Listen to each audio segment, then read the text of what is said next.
মাথাভাঙ্গা শহরে নিজের ওয়ার্ডে ভুতুরে ভোটার খুঁজতে বাড়ি বাড়ি এপিক নম্বর যাচাই করেছিলেন জেলা তৃণমূল কংগ্রেসের চেয়ারম্যান গিরীন্দ্রনাথ বর্মন।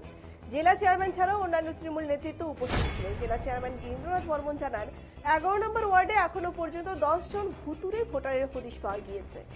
একই এপিক নম্বরে উত্তরপ্রদেশের বাসিন্দার নাম রয়েছে। সমস্ত তথ্য প্রশাসনকে জানানো হবে।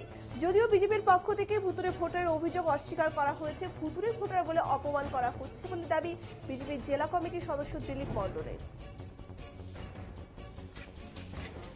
আসলে এরা কেউই ভুতুরে ভোটার নয়।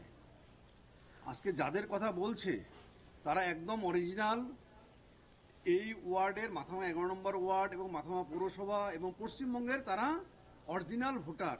তারা ভুতুরে ভোটার নয়। এরাও এই কথাগুলি এই ভুতুরে ভোটার বলে অ্যাকচুয়ালি সেই ভোটারদের অপমান করা হচ্ছে। যারা অরিজিনাল এতদিন ধরে ভোট দিয়ে আসছে দীর্ঘদিন ধরে, তাদেরকে এই তৃণমূল কংগ্রেস ভুতুরে ভোটার বলে অন্যায় করছে। এর জবাব এই ভুতুরে ভোটার যাদের নাম দিয়েছে তারা কিন্তু দেবে।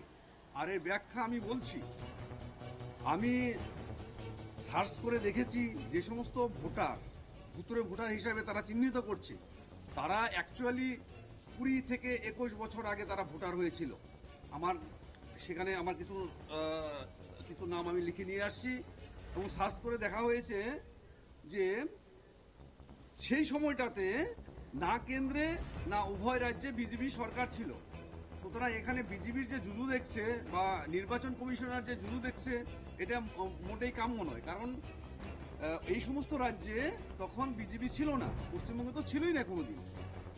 আর কেন্দ্রের কথা বলছে 2005-4-এর পরে বিজেপি সরকার ছিল না। আর এই ভোটারগুলি হয়েছে 2004-এর পরে। এটা রাজ্য সরকারের একটা ন্যারেটিভ প্রচার করতে যাচ্ছে এরা।